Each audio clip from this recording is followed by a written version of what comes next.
안녕하세요. 한겨울 텐마루에서 남자 둘이 아무 말도 하지 않고 눈물 콧물 다 쏟아내면서 울었던 이야기 해드리고 싶어요. 가벼운 마음으로 들어주세요. 저는 20대 후반의 남자예요. 사람들의 관심을 부담스러워하는 성격이라 어디 가서 제 이야기를 자주 하지는 않는 편인데 오늘은 제 이야기를 하고 싶네요. 저는 평범한 집안에서 태어났어요. 회사를 다니시던 아버지와 집에서 저와 동생 둘을 돌보던 어머니가 계셨습니다. 여동생과 남동생이 한 명씩 있었는데 정말 귀여웠어요. 그런데 제가 초등학교 5학년 때 제 인생은 송두리째 달라졌네요. 그날은 비가 많이 오던 일요일이었어요. 당시 저희 가족은 서울에 살고 있었는데 멀지 않은 곳에서 어머니 친척분의 결혼식이 있었죠. 지방에 살던 다른 친척들은 올라오기가 어려워서 저희 가족이 대표로 축하를 하러 가게 되었다고 들었어요. 일기예보와는 다르게 아침부터 비가 장대같이 쏟아지자 어머니는 아버지께 둘이서만 다녀오자고 하셨지만 어머니 친척분이 아이들도 오랜만에 보고 싶으니 꼭 데리고 오라고 성화를 부리시더래요. 그리고 그날 결혼식에서 돌아오는 길에 교통사고를 당하셨어요. 만취한 대학생들이 몰던 승용차가 부모님이 운전하시던 차를 들이받았고 그렇게 부모님의 차는 반파되어 부모님은 그 자리에서 돌아가셨어요. 덩치가 작았던 동생들도 응급실에 도착했지만 얼마 버티지 못하고 세상을 떠났고 저만 살아남았습니다. 말 그대로 천혜고아였지요. 부모님은 당시 사망보험도 없으셨기 때문에 제게 주어진 건 살던 집의 전세 보증금과 어머니가 들어두신 얼마의 적금이 다였다고 훗날 이모에게 들었습니다. 아무튼 그래도 다행스럽게도 외할아버지가 저를 거둬주시겠다 하셨어요. 초등학생이었던 저에게는 거액이나 다름없었던 보증금과 적금을 외할아버지께 맡기고 외할아버지가 사시던 부산으로 이사를 했어요. 초등학교 졸업을 1년 남기고 전학을 갔기 때문에 적응이 쉽지는 않았지만 그래도 이래저래 해내고 있었습니다. 그렇지만 중학교에 입학할 무렵 외할아버지는 급성 심근경색으로 갑자기 세상을 떠나셨어요. 외할아버지의 장례식장에 모인 친척들은 무신경하게 제 이야기를 하시더군요. 재수가 없는 애라서 주변 사람들이 다 불행해진다면서요. 부모도 잡아먹더니 할아버지도 잡아먹었다면서 앞으로 저를 어디로 보낼지 의논을 하더라고요. 당시 저는 될 대로 되라는 시기였습니다. 그저 고아원에만 버리지 말아줬으면 하는 마음이었달까요. 장례식이 끝나고 처음 간 곳은 이모의 집이었어요. 친척들 중에서 그래도 형편이 제일 낫다는 이유로 저를 도맡게 된 거지요. 당시에 이모부는 작은 사업을 하고 계셨거든요. 하지만 잘못된 보증으로 사업이 한순간에 망하게 되었고 그 이후로 이모부는 거의 알코올 중독자만큼 술에 취해 사셨어요. 이모와 이모부는 하루가 멀다하게 다투기 시작했고 전 그 두 분의 화풀이 대상이나 마찬가지였죠. 하루는 제 면전에다 대고 넌 부모 따라가지 왜 혼자 남아가지고 여러 사람 불편하게 하냐고 하시더군요. 그나마 이모는 그런 이모부에게 애한테 무슨 소리냐고 화를 내긴 했지만 결국 며칠 지나지 않아 이번엔 작은 아버지의 집으로 보내졌어요. 작은 아버지는 말수가 적으시고 무심한 성격이세요. 반면에 작은 어머니는 매사에 깐깐하시고 예민하신 분이셨어요. 그 집에는 저보다 2살 어린 여자아이가 있었고요. 그 애는 처음부터 저를 오빠라고 부르며 굉장히 잘 따르더라고요. 하지만 어느 날 우연히 방 안에서 새어나오는 작은 어머니와 여동생의 대화를 듣고 충격을 받았어요. 작은 어머니는 여동생에게 제가 어디를 만지거나 하지는 않았는지 이상한 걸 시키지는 않았는지 말도 안 되는 걸 추궁하고 계시더군요. 그때 고작 중학생이었던 저를 어떤 괴물로 보셨던 걸까요? 아무튼 그 대화를 듣고 나니 여기 계속 있다가는 말도 안 되는 누명이라도 쓰겠다 싶은 생각이 들더군요. 어렵사리 작은 아버지에게 다른 곳으로 가고 싶다고 말씀을 드렸더니 뭐 크게 반대하지 않고 알아보겠다 하셨어요. 그러곤 얼마 지나지 않아 이번엔 외삼촌 댁으로 갔어요. 외삼촌 부부는 좋은 분들이셨지만 그 집에는 이미 아이가 셋이었기 때문에 제가 버티고 있을 만한 상황이 못 되더라고요. 뭐 아무튼 어디에서도 환영받지 못하는 사람이었습니다. 어른들이 큰 소리를 낼 때면 나 때문에 그러나라는 생각이 가장 먼저 들었기 때문에 하루도 마음 편히 지내지 못했던 것 같아요. 저는 그렇게 부산에서 안양으로 다시 안양에서 청주로 계속해서 이사를 다녀야만 했어요. 말 그대로 친척집을 전전하며 살았네요. 덕분에 전학도 전학의 연속이었고 어느 학교에서도 제대로 친구 한 명 사귀기가 어려웠어요. 하지만 그러는 동안에도 성적은 전교 1등을 놓쳐본 적이 없습니다. 집에는 들어가기 싫고 돈이 없으니 달리 갈 곳도 없었기 때문에 도서관에서 살다시피 시간을 보냈거든요. 그리고 작은 고모 할머니의 댁에서 눈칫밥을 먹으며 지내던 중학교 3학년 1학기의 여름날이었어요. 사돈의 팔촌이라고 표현할 수 있을 만큼 먼 친척이 저를 데려가고 싶다고 왔더군요. 양자로 드리고 싶다고요. 당시에 작은 고모 할머니께서 저를 노골적으로 귀찮아하셨기 때문에 이렇게 저렇게 따지지도 않으셨어요. 그럼 그렇게 하세요라고 하시더라고요. 작은 방에서 대화를 엿듣고 있던 저는 그 상황에 대해서 달리 비관적이지도 낙관적이지도 않았어요. 그저 계속 해오던 이사를 한 번 더 하게 되었구나 정도로 생각했어요. 하지만 그 이후로 제 인생은 180도 달라졌어요. 양부모님은 당시 대전에 살고 계셨어요. 집에 도착하니 작은 마당이 있었어요. 마당 한 구석에는 작은 텃밭이 있었고 변화하는 계절을 확인하기 충분할 만큼의 꽃과 나무도 심어져 있었습니다. 현관문을 열어주시던 양어머니의 모습이 지금도 생각이 나요. 화사한 꽃문의 앞치마를 앞에 걸치고는 현관을 열면서 생각보다 일찍 왔다며 어서 들어오라고 하시던 양어머니에게선 뭔가 포근한 분냄새 같은 게 났어요. 집 안으로 들어서자 강아지 한 마리가 꼬리를 흔들고 있었고 집안에는 빵집에서나 맡을 법한 가꾸운 빵 냄새가 나고 있었어요. 마치 너의 인생은 이제 달라질 거야 라고 누군가 말하고 있는 것처럼 마음속에서 희망이랄까 좋은 기운이 느껴졌어요. 거실에 앉아 어색한 시간이 흐르고 있었어요. 저는 조심스레 용기 내어 해를 끼치고 싶지 않으니 아르바이트라도 해서 생활비를 보태겠다고 말씀드렸어요. 사실 친척집을 전전할 때마다 늘 너한테 들어가는 돈이 얼만지 아냐는 말을 들었거든요. 말로 하지 않으면 반찬으로 차별을 한다던가 어디서 주워온 옷이나 신발을 준다던가 하는 시기였어요. 지금도 그때를 생각하면 조금 슬퍼지네요. 아무튼 그런 경험이 있었기 때문에 중학교를 졸업하면 돈을 벌어야겠다고 생각하고 있었거든요. 그런데 이제껏 인자한 표정으로 저를 살펴보고 계시던 양아버지가 돌연 표정이 싹 굳어지시면서 귀신같이 화를 내시더라고요. 내가 너를 집세나 받자고 데려온 줄 아냐면서 너는 이제 우리 가족이니까 가족으로서 집안일을 도와주면 그걸로 충분하다고 하시더라고요. 그렇게 저에게 맡겨진 일은 강아지 산책시키기와 욕실 청소였어요. 그리고 이 집에 들어와 지낸 지 두어 달쯤 됐을 무렵 잊지 못할 사건이 일어났어요. 며칠 전 학교에서 진로상담 통지서라는 종이를 한 장씩 나눠주더라고요. 이제 어느 고등학교에 진학하고 싶은지, 앞으로의 목표가 뭔지에 대해서 담임 선생님과 부모님이 만나 상의를 해야 한다고 하더라고요. 하지만 저는 집에 와 그 종이를 그냥 쓰레기통에 처박아 버렸습니다. 양부모님께 그런 걸 내밀 만큼 낯이 두껍지 못했거든요. 그리고 귀찮게 굴면 또 다른 친척집으로 버려질지도 모른다는 두려움도 있었고요. 그런데 이튿날 제 방을 청소하시던 양어머니가 그 종이를 발견하셨나봐요. 학교를 마치고 집에 돌아온 제게 양부모님은 그 종이를 내미시며 이게 뭐냐고 물어보시더라고요. 제가 제대로 대답하지 못하고 있자 양어머니는 먼저 엄마가 신경 써주지 못해서 미안하다고 하시더라고요. 양아버지도 내일 아빠가 선생님을 만나보겠다고 하시면서 앞으로는 이런 일들이 있으면 꼭 상의해줬으면 좋겠다고 하시더라고요.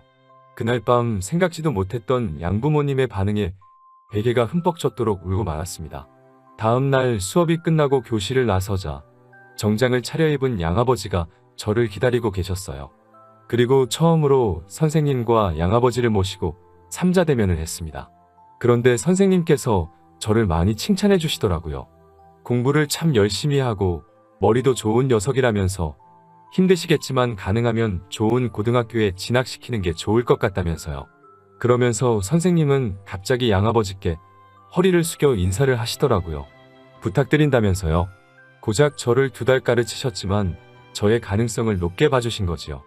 훗날 말씀하시기를 그렇게 복잡한 환경에서 지내면서도 굴곡 없이 유지하는 성적을 보고 뭐래도 될 녀석이라고 생각하셨다고 하시더라고요. 아무튼 허리까지 숙여 부탁을 하는 선생님께 양아버지 역시 허리를 숙이시며 이렇게 말씀하셨어요. 걱정하지 마세요. 아들이 원하는 한 모든 지원을 아끼지 않을 생각입니다. 라고 하시면서요.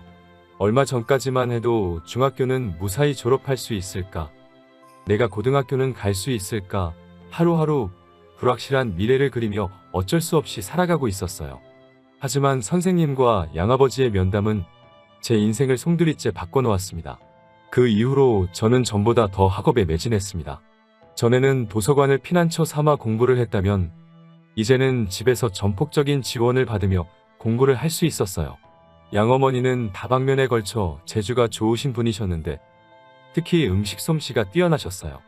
양어머니는 늘 따뜻한 밥과 국이 준비된 아침 식사를 만들어 주셨고 점심 도시락도 챙겨주셨어요.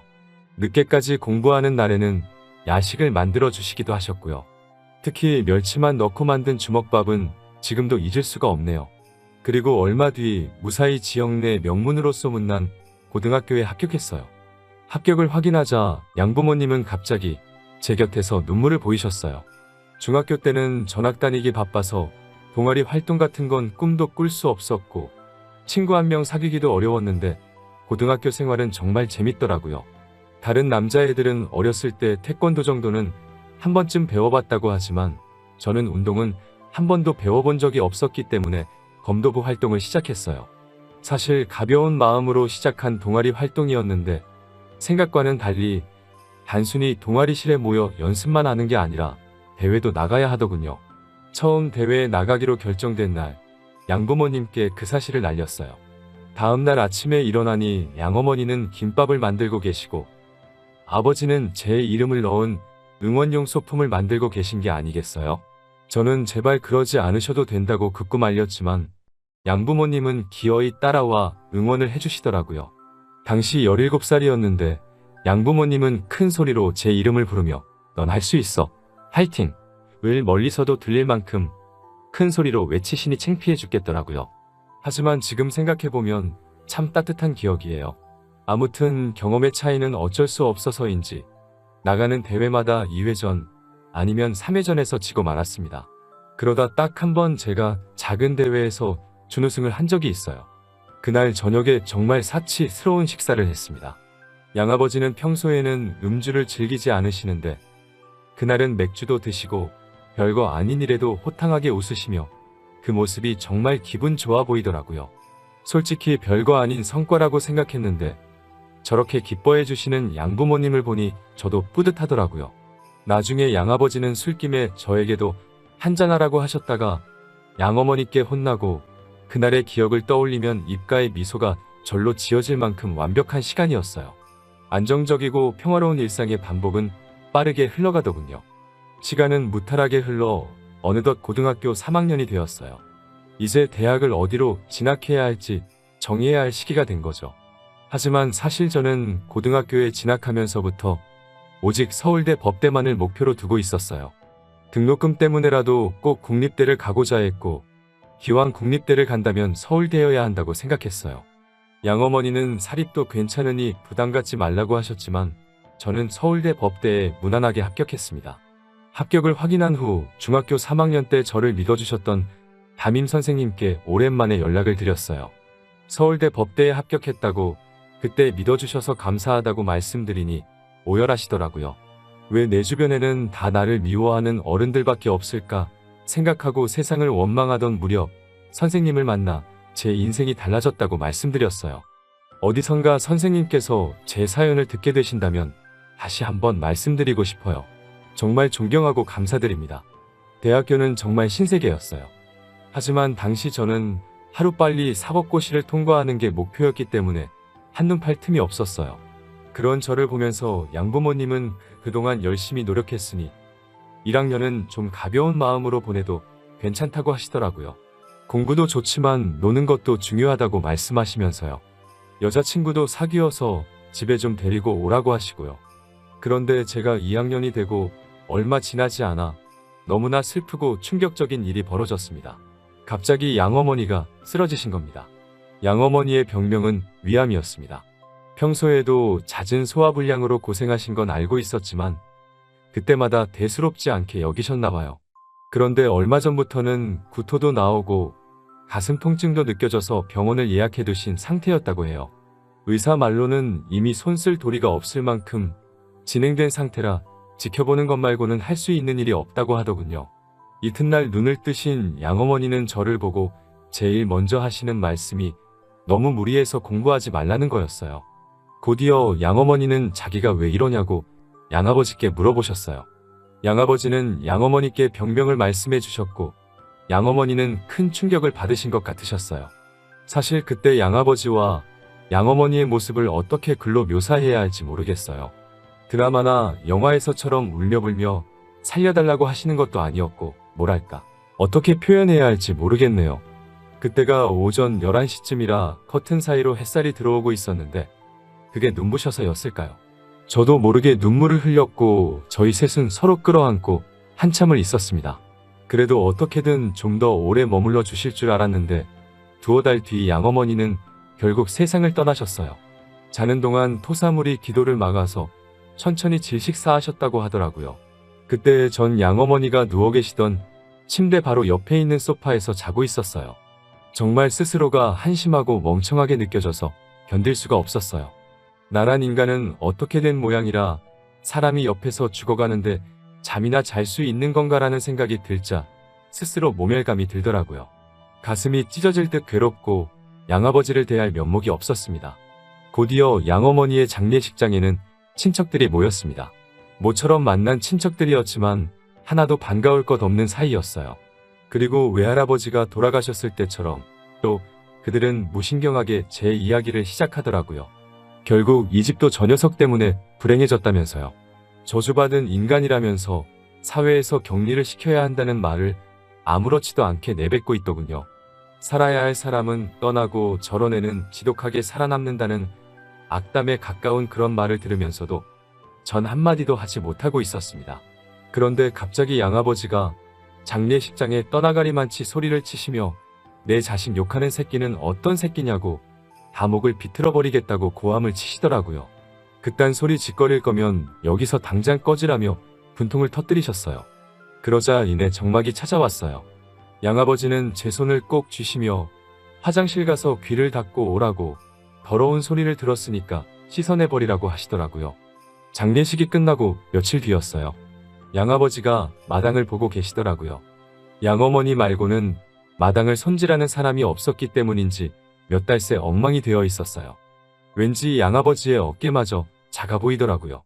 양아버지에게 말을 걸려는 순간 양아버지가 작은 소리로 무언가 말씀하고 계신 걸 알았어요.